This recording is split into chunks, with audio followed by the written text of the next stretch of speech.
So welcome to those of you in Zoom Room B who are joining us for this session. We only have Zoom Room A because we're having a keynote, which is very exciting for those of us teaching social studies of just about every kind, because we have Ace here who is going to talk to us about the new roadmap for excellence in history and civics. And we all know that this is certainly one of the hottest topics in our field. And if we're fortunate, it's also potentially going to lead to funding from not only state legislatures, but national legislatures for more social studies and civics education. And since we've been the stepchild pretty much my whole career, dating back to the 1980s, I won't tell you exactly when my career started, but back in the 1980s, it would be great to see some funding, some more funding come to social studies and civics. So again, put your questions in the chat, and I know the moderators will help try to keep track of those.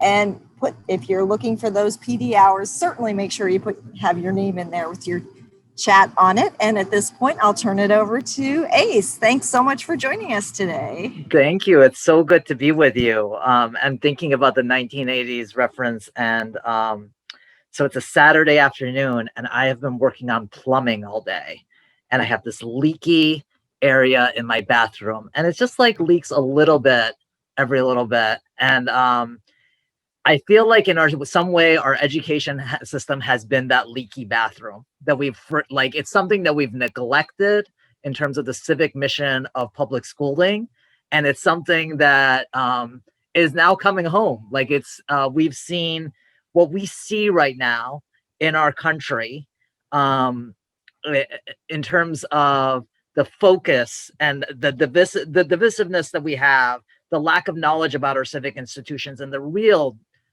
tangible ramifications that they have.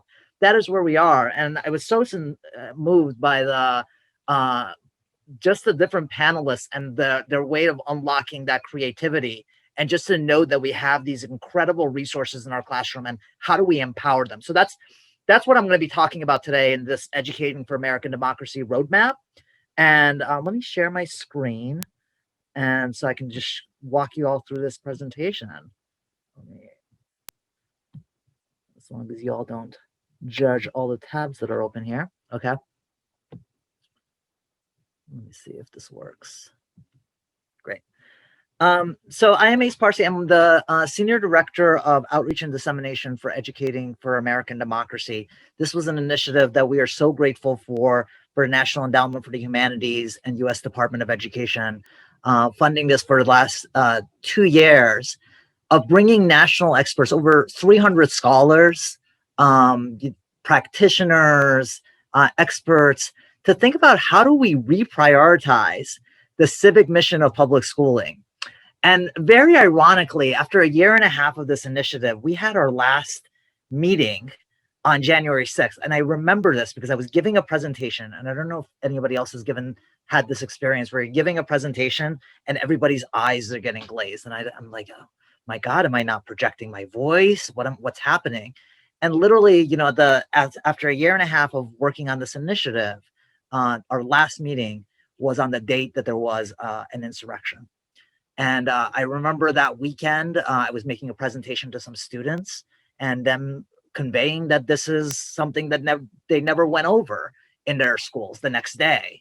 And so to think about what is happening to our country, and what are there are many driving factors, but to the extent that we have young people mandatorily in our schools for 13 years, we can look at an insurrection, we can look at this divisiveness as really in some ways a summative outcome of our K-12 education system. So that's the reality of the challenge that we have, and the reality of the possibility of what we can do, what we know, what we've seen with our youth and with our educators that are ready to do to make things better. And so this is what the presentation, what we're going to present as the framework to help educators and help schools do that work better. So these are the main, as I mentioned, we're grateful for the National Endowment for the Humanities and U.S. Department of Ed for starting this work. It was given to 5 different principal investigators of these organizations below: Circle, Civics, the Edmund Safra Center, Arizona State University School of Civic Thought and Thought and Leadership. and the Tisch College at Tufts. But beyond that, there were so many different individuals that we're grateful for. Many of them probably are on this, have been presented in some way in this session. And so where we are, we had, we've in the past been had the Sputnik moment, which inspired us to really think about science and technology. We've had the nation at risk. We've had moments in our country that have refocused us to think about where do we need a new direction. And so what I'll show here is that this is one of the reasons we need a new direction. And I'm not here to at all poo-poo STEM in any sort of way. I'm a big fan of STEM funding. But when we look at our investments, we spend for every $50 we spend on STEM education, we spend 5 cents on civics. 9 states have no civic education requirements whatsoever. And so when you see that, in some ways, we are reaping what we've sown here. We have not prioritized this incredibly important discipline, what some would call the real purpose of public education. And so what this initiative that I'll describe to you is, it's not standards. We have documents in there in terms of how it aligns with different state standards. It is not curricula. There are many different curricula providers that align with this. It is a framework for thinking about history and civics education. And this framework is built on these 7 themes. So what is unique here is that what we did was we brought together the American Historical Association and American Political Science Association, the National Council for History Educators, and the National Council for Social Studies. And all these different individuals came to integrate history and civics through these coherent themes. So theme 1, civic participation. Who engages and how do we engage in civic life in this country? And how has that changed over time? Our changing landscape, that civic participation happens in a specific place. How has that place changed over time? How has that affected civic participation for different individuals? The concept of we the people, how is that, who's conceptualized, who's been included and who hasn't at different points in history in the concept of we the people? A new government and constitution. How is the branches of government, our constitution, our Bill of Rights upheld and at different points curtailed the rights of we the people? How does that affect things today? Institutional and social transformation. How have the different movements within this country either used or been limited by those constitutional mechanisms? How have we seen the women's rights movement, the civil rights movement unfold throughout this process? And I'll just briefly say something about this next theme, people in the world. I'm saying this because my parents are actually in the other room, and I come at this from an experience of an immigrant. So I immigrated to this country from Iran at the age of 8.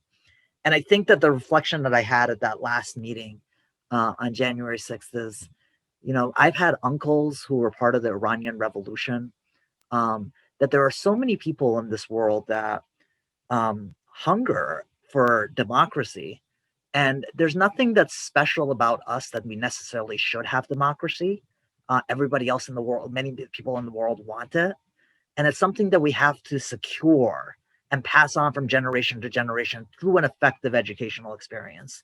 And so I think that what's happening in our country sometimes when we see the divisiveness, the polarization, and the real ramifications of that are sad for us, but they're also so sad for so many else around the world who are putting really sacrifices every day for this idea of democracy.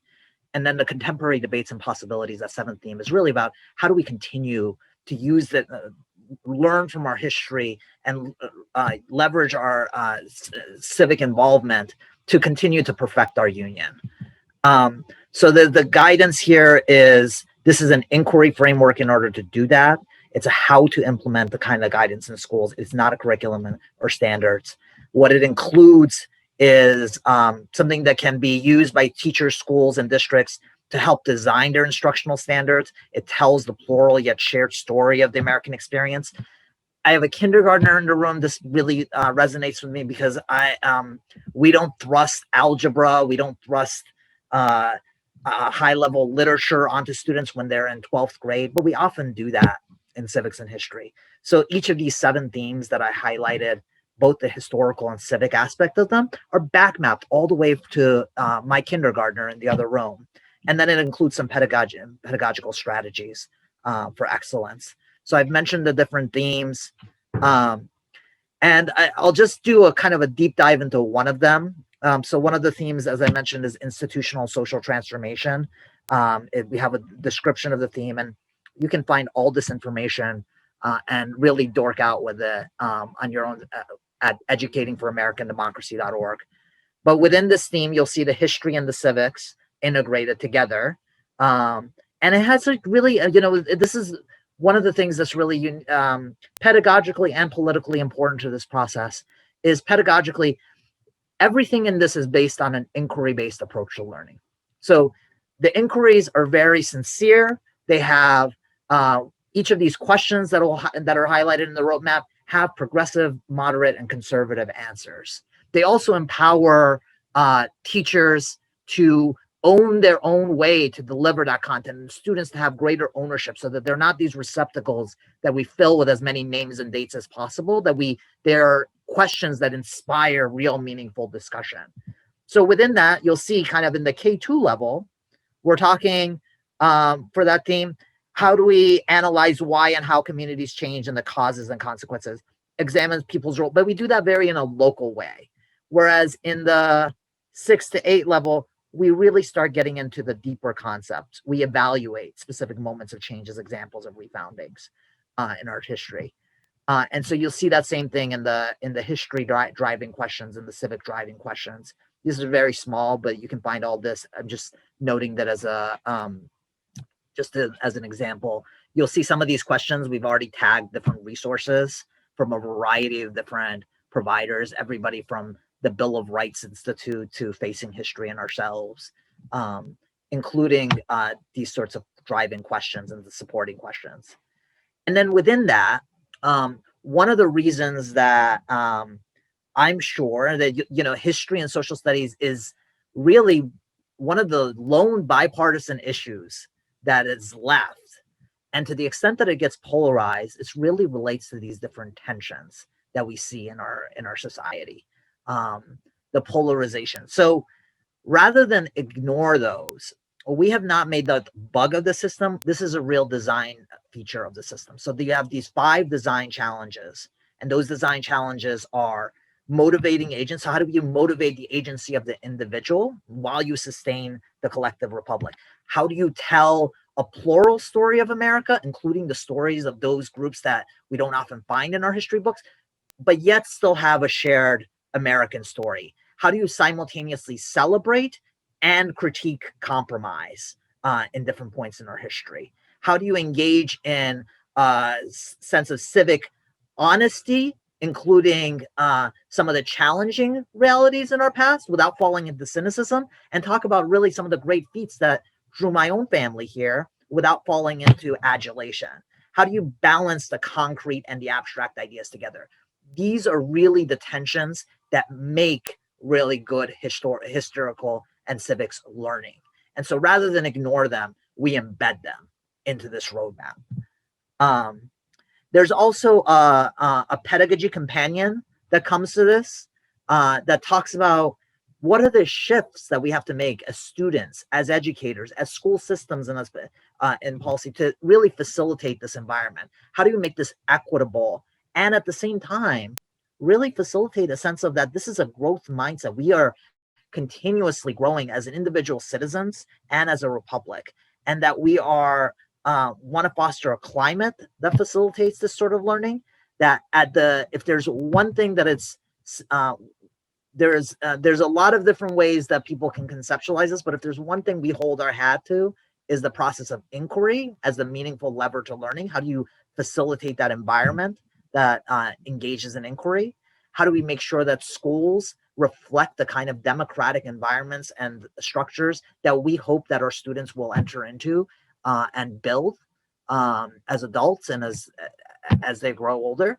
And how do you assess, reflect, and improve all this work? Our goals in this process, it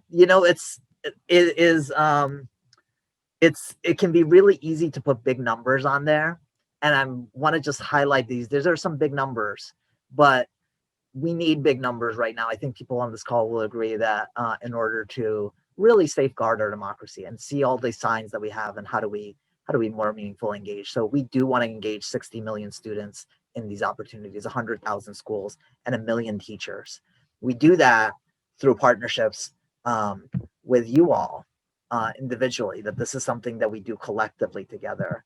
Um, so, so you can find everything that I've mentioned. You can find the resources, you can find the roadmap, you can find the organizations that are involved in this at the website. You can find the launch event at educatingforamerican-democracy.org. And then what comes next for us is really,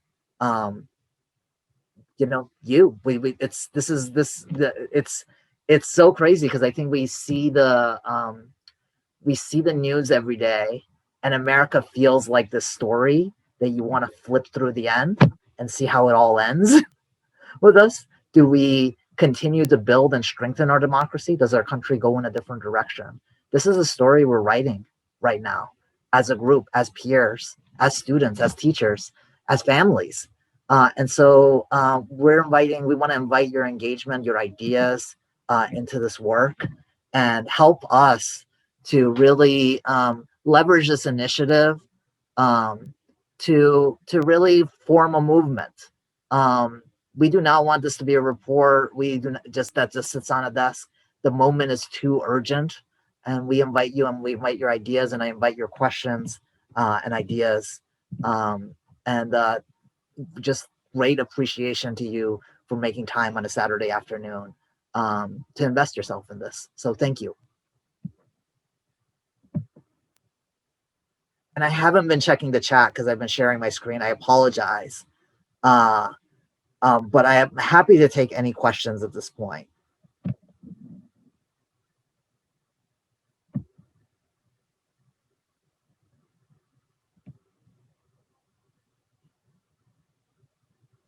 Thank you. Thank you, Lucirita. Are you going to be sharing your presentation? If you send it to us, we can absolutely put it up online right underneath the recording of this session. Yeah, I'm happy to do that. That'd be great. Thank you. Absolutely. And you can see, I mean, I think that, how do you, we've been at this work for a little bit. I mean, I feel like Educating for American Democracy itself sits on the shoulders of other initiatives. And we're grateful, and we're very mindful of that. But I really did a real quick drive-by on this. There's so much on that website, so many resources and things that we want you to, like, it's again, it's not a curricula, it's a way that we can co-create a real civics and history movement. So I will definitely share that, but I'm happy to also would urge you to go to the website and really explore. Thank you, Mary. It is a funny thing, actually. I think about this. My name itself, I think, I've been thinking about it a lot recently. So my name is not like, my parents didn't name me as a card shark or a pilot, but where our names and where our histories come from. My own name is my parents named me Ehsan, and when I immigrated to the U.S. At the age of 8.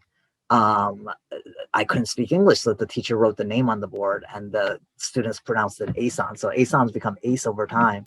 And I think, all of us have those kinds of stories in our families of how we've become the complicated story that is America, and the sacrifices that are made. And I'm sure we all have these sorts of stories, and it makes you long for continuing to build, like, for those of us who have kids, to build the story so that our kids can have a democracy to continue to flourish. But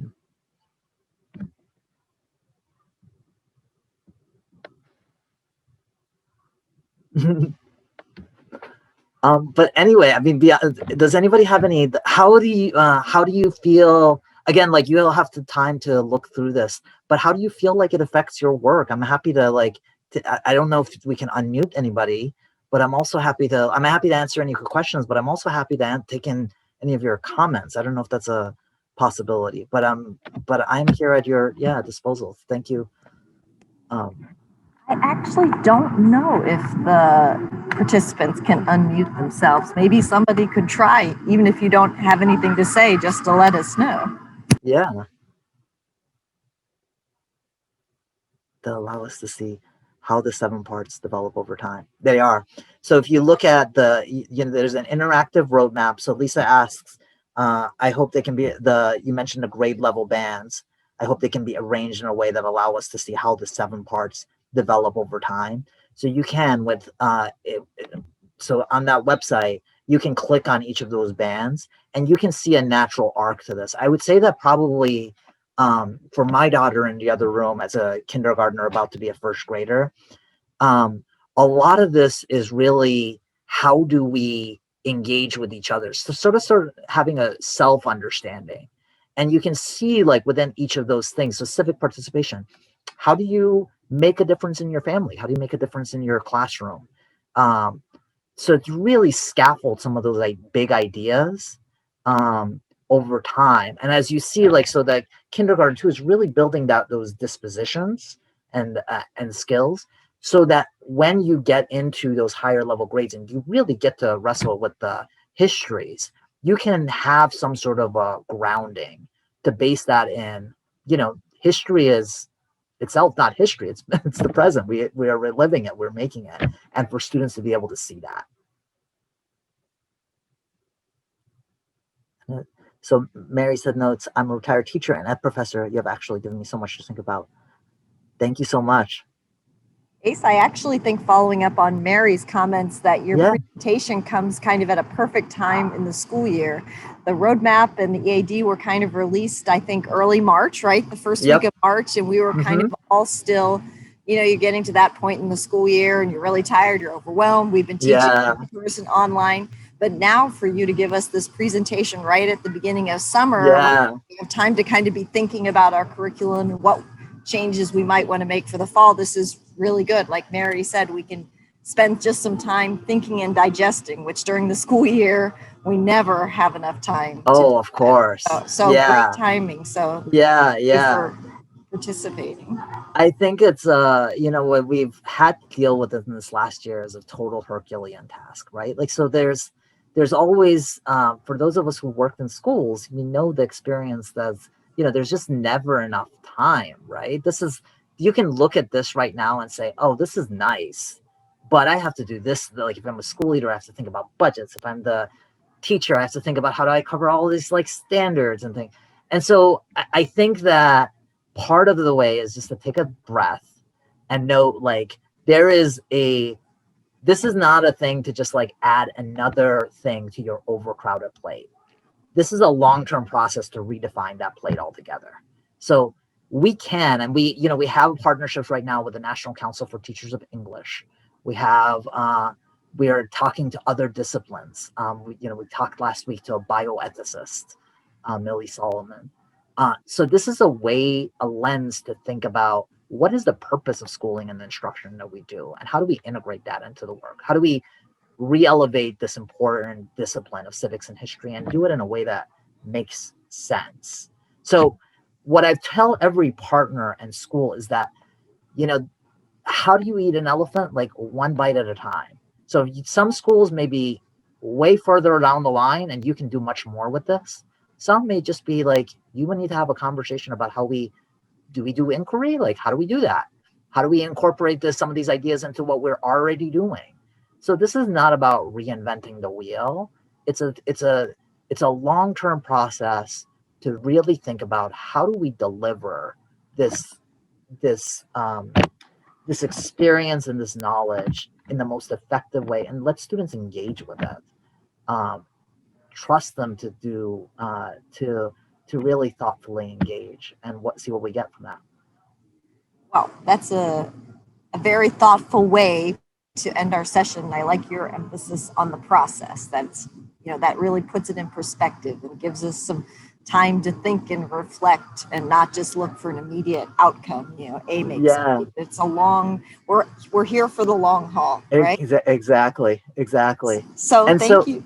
And so like send if anybody, I'm gonna include my email in here. If you are part of a organization and you want to know how your organization can engage, if you're a teacher, I can send you specific information.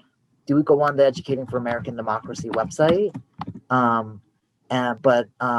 let's keep this as a conversation. And I'm very grateful for you all making the time on a Saturday afternoon.